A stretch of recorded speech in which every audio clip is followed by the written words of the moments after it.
Basically, I sprained my ankle, tore the ligament, bruised everything, tore the other side of it, and couldn't walk, was on crutches, missed about 2 weeks of sparring. I was good enough to go in there, but I definitely felt that my cardio was affected. But I think I healed my ankle sprain faster than any human has ever. They said, fight a real boxer. They said, fight someone your size. They said, fight a world champion. We looked at a long list of supposed fighters for me to fight. Jake Paul just allegedly had a crazy sparring match and apparently got a big mark on his eye. And now the internet detectives are losing their minds. Did Jake get rocked so hard he's already shopping for an excuse to dodge Anthony Joshua? Or is this all a master plan for maximum drama and pay-per-view hype? Grab your popcorn because we're breaking down leaked sparring rumors, swollen faces, conspiracy theories, and whether Jake is already packing his bags. The damage that's going to be inflicted to him. Boxing's a dangerous, dangerous game. Your brain isn't supposed to rattle around in your head, particularly the way it's going to for Jake Paul when Anthony Joshua starts letting those punches fly. It's going to be brutal. It's going to be, I hope they've got some real good paramedics close by because it could be that bad. Speaking of sparring, Jake suddenly went from lighting mitts with guys his own size to hunting down giants like he's casting extras for a Viking movie. Nobody warned him that Anthony Joshua wasn't Gervonta Davis with a British accent. Who do you got, Jake Paul or Anthony Joshua? Anthony Joshua. By far? Yeah. Too easy. Why did he take that fight? I think he didn't have no opponents and he wanted to make Netflix happy and he fucked up. I think he made a misstep. I think he was handling his career perfectly. Yeah. I think he would have beat Gervonta. I think he would have beat Gervonta too. But I think this is a big misstep. I think he let his ego get in from him. Back when the Gervonta fight was in the works, he was sparring Shakur Stevenson, as in a slick technician who could probably slip punches while ordering lunch. It was a whole different storyline. Jake versus Gervonta, cruiserweight versus sniper, YouTube megastar versus pound-for-pound assassin. But at least the sparring partners back then didn't need a forklift license. What's the one best thing that you pride Jake Paul of having that maybe you haven't seen in other competition you faced so far? From a physical aspect, I couldn't even mention it at the minute. But from a mental aspect, he offered me the fight. Normally, I'm offering people fights. He's told me, come and fight. So he believes in himself. In my opinion, you guys can call me crazy. Jake Paul fighting Anthony Joshua is going to be a harder challenge than him fighting Gervonta Davis. It's a pro heavyweight fight, and it's not exhibition. This is going to be a very, very real fight, and it's going to be good. So now, Jake is out here trying to find sparring partners whose necks have their own zip codes. He's gone from find me someone quick to find me someone who blocks sunlight. Forget boxers. He's practically auditioning retired linebackers and the tallest dude in every LA gym.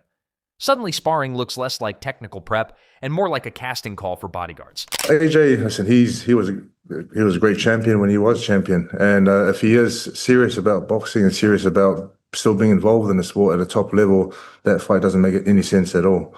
Jake Paul has done well, to promote himself and saying that he's one of the best in the world. But if you look at it, he's not really a real boxer. He's a YouTuber come into boxing and he has done well. But if AJ wants to be serious, then he has to fight the top fighters in the world. The funniest part is that the boxing world watched this switch up like a sitcom plot twist.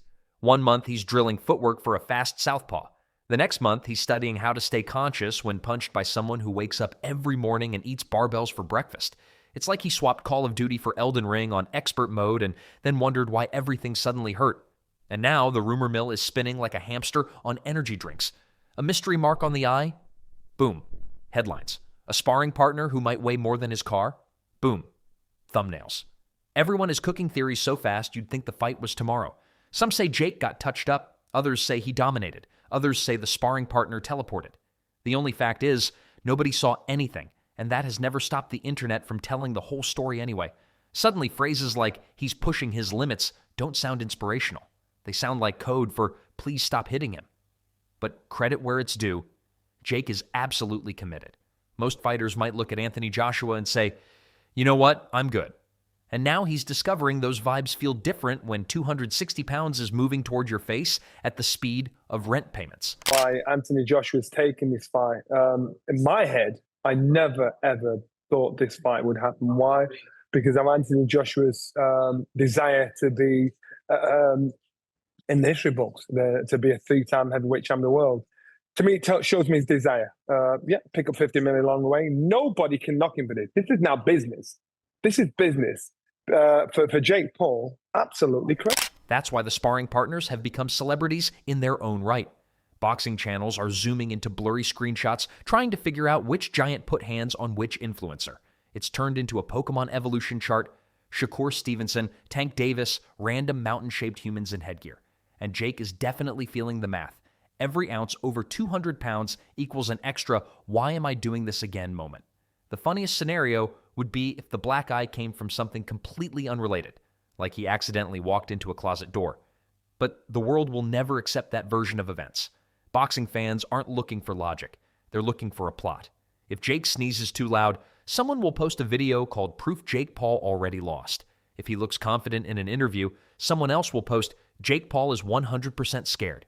If he has a great day and lands bombs on a heavyweight sparring partner, somebody else whispers, "Don't leak it, save it for hype."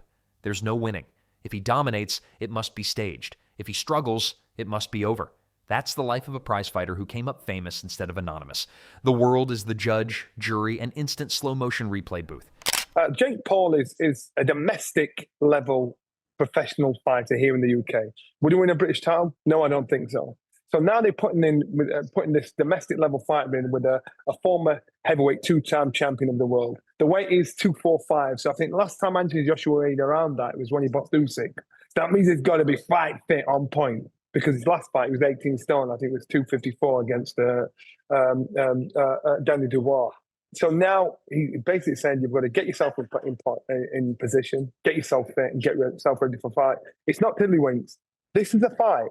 It's not a push and a pull, you know. So as long as it's not a push and a pull, and don't put me down and don't touch me in the build up to this fight. You know, when McGregor and Mayweather. And Jake knows that.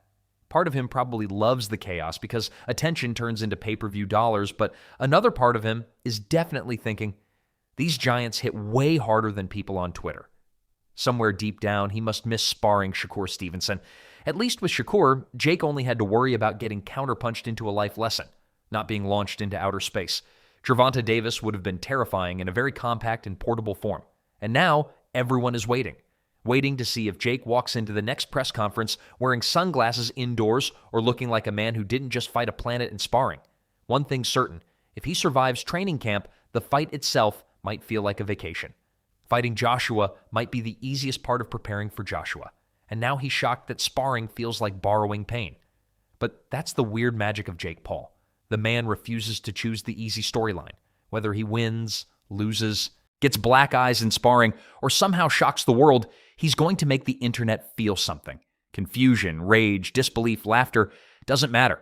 As long as the world keeps talking, Jake keeps winning the attention game. Jake Paul is fully in the shit. Anthony Joshua has posted this and had a caption saying, "The more I hurt people, the more they're gonna love me."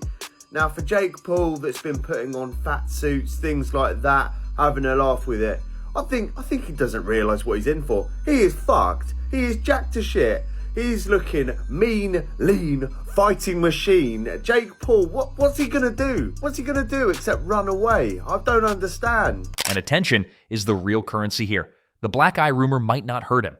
It might be the best promo he's got, because right now the buzz is reaching dramatic cartoon levels. You couldn't buy this type of speculation. Every post, every rumor, every camera flash just feeds into the same question the world now wants answered. Is Jake Paul actually crazy enough to fight Anthony Joshua, or crazy enough to pretend nothing's wrong when he really should? Either way, nobody's looking away. And the elephant in the room isn't even the black eye. It's the weight jump.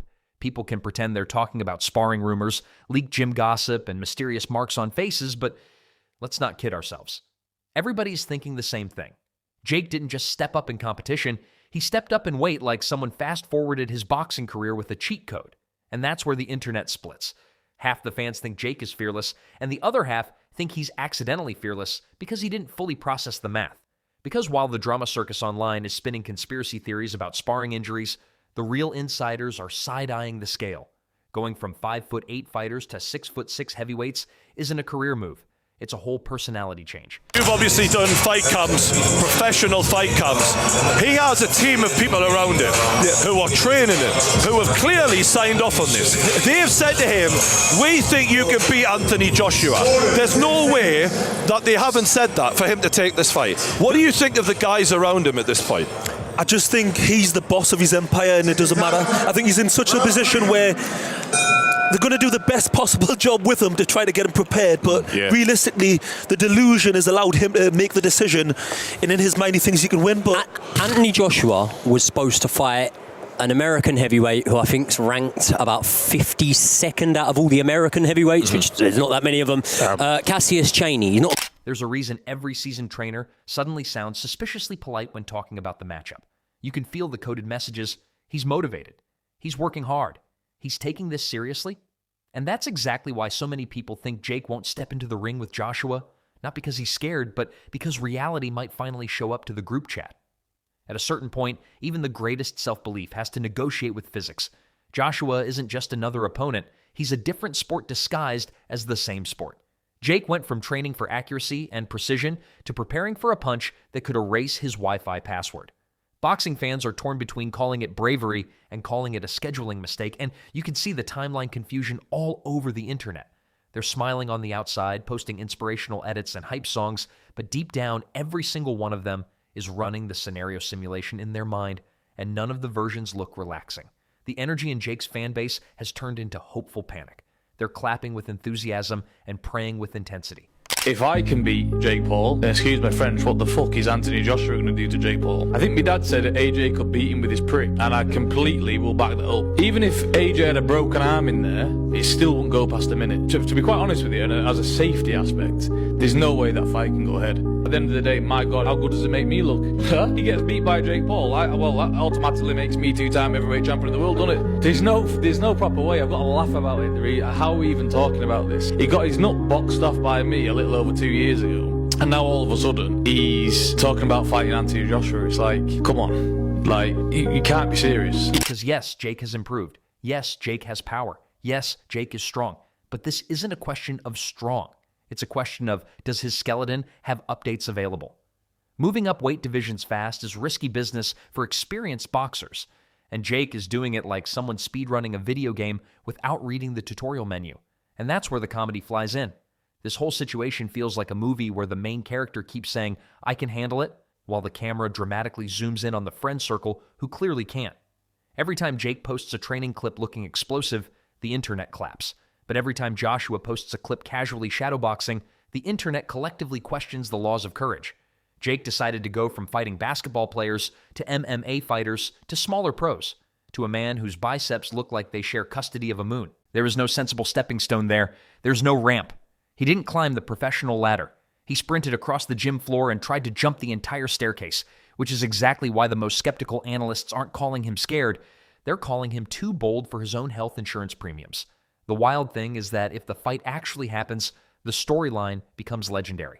Even if Jake loses, the fact that he went for the heavyweight mountain instead of staying safe in his comfort zone automatically turns him into the fighter everyone has to respect. Even the haters, even the critics, even the people with custom Jake gets slept reaction videos already loaded for upload. But the point is Jake Paul isn't taking this fight for money. Jake Paul is the A side. He's giving the money out. He could have picked Crawford. Jake Paul's the A side. He is. He factually his is. name's first. His name's first. He offered the deal. He set the 245 weight class. Like, he is the one who's probably taking the lion's share of the money. But that's exactly why cancellation rumors are so loud. Because the closer fight night gets, the more people expect the campaign to pivot into unforeseen circumstances, training camp complications, or business considerations. Boxing fans have seen this movie before. When a matchup feels too dramatic to be real, that drama sometimes becomes the trailer instead of the feature film. And that's what everyone is studying. Not Jake's boxing skills, not Joshua's punch statistics, not the leaked sparring whispers. The world is watching Jake's decision-making. Does he double down and walk to the ring like the modern gladiator he's branding himself to be? A skipped media day becomes a news cycle. If Jake posts a training clip hitting the bag extra hard, half the audience says he's locked in. The other half says he's frustrated and cracking under pressure. The same piece of content means victory for one side and doom for the other. It's modern boxing psychology with comment sections instead of PhDs, and it's building toward a moment that can't be faked. Fight night. If he wins, people are still going to say, well, you only beat Jake Paul, right? The man that lost to Tommy Fury, after all, right? That's the only loss in his record, Tommy Fury. You're telling me that Tommy Fury is going to beat him and then Anthony Joshua's not going to beat him? Can you imagine? That would be the biggest downfall of any boxer's career. The reality is, he's not going to lose. There is no way on this earth that Jake Paul can beat Anthony Joshua in a boxing match. That's just a fact, okay? Look at what he did to Francis Ngannou. If Jake walks through that tunnel, the entire sports world flips upside down. Whether he wins or loses won't matter at first. The shockwave will come purely from the fact that he actually did it. Because stepping into the ring with Anthony Joshua isn't just a fight, it's a statement. I fear nothing, including extremely questionable decisions. But if he pulls out, then the flamethrowers ignite. Not because he ducked, but because he hyped up a skyscraper fight, then pulled the emergency brake after reaching the rooftop. And the internet doesn't forgive emotional cliffhangers. And the countdown keeps ticking. If the fight happens, it will be unforgettable. If it doesn't happen, it will be unforgettable for totally different reasons. And Jake knows that better than anyone, because he made this plot twist himself.